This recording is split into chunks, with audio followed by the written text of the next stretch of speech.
hospitals. Some restaurant chains in Great Britain only serve halal meat. And we've known God, but we've kind of exchanged the truth of God for a lie.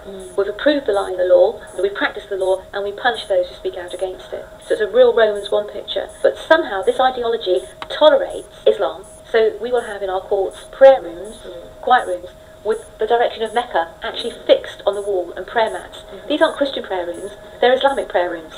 What we have done in Great Britain as the church is we have not stood up to the lie. We've welcomed the lie in. So this week there's been a church in the centre of London that has been having Muslim prayers and covered up the crosses, inviting the imam in. Can you imagine an imam inviting in the pastor? So we've had that this week. We've got gay clergymen marrying one another, two gay, locks, and nobody's saying anything about it. So the question is, but how has this happened? It's because the church has been silent. And I think when I look here in South Korea and I see all these amazing Christians and amazing movements, I say, do not get too busy running your programs. Do not get too busy looking just after one another and building your ministry streams and your Bible studies and even your good works. Even your feeding the poor and going out and rescuing the prostitutes. These things are important, we've got to continue them. But if you do that and don't talk about Jesus, the government's happy. What you've got to do is engage, whilst you still can, with the government, with the powers that be, on the issues that are truth issues, that will impact whether or not South Korea stays Christian, whether or not it stays this fantastic and free and wonderful country, which it is, and that's in large part because it's Christian infused. And if not, you're looking down the barrel to England and to what we've lost.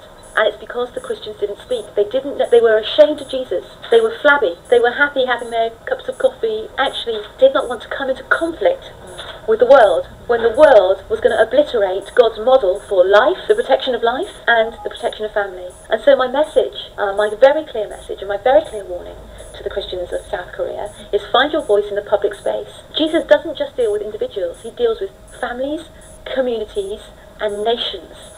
South Korea belongs to Jesus. South Korea needs to be a beacon on the hill of the world, standing against the lie that does no one any good, not even the homosexual, which is the whole freedom of homosexuality, the redefinition of marriage. This is an assault on God's model for family. And in Britain now we're growing up with generation, with the millennials that have never heard of Jesus really, that don't understand who he is, who've not been told about him, and who think that all the homosexuality, they just have that is just a given. That is just a given. You can't even go there. So imagine that. You're a decade away from that. Maybe even only 5 years, unless the church stops civil partnerships in a couple of months' time, and everything that flows from it. And also, with regard to Islam, makes clear that you don't accept Sharia money. Do not accept Islamic finance in your universities. Do not accept Islamic finance in your industries. Do not accept Sharia compliant finance in business. Just do not do it. If they want to do business, it has to be done the South Korean way.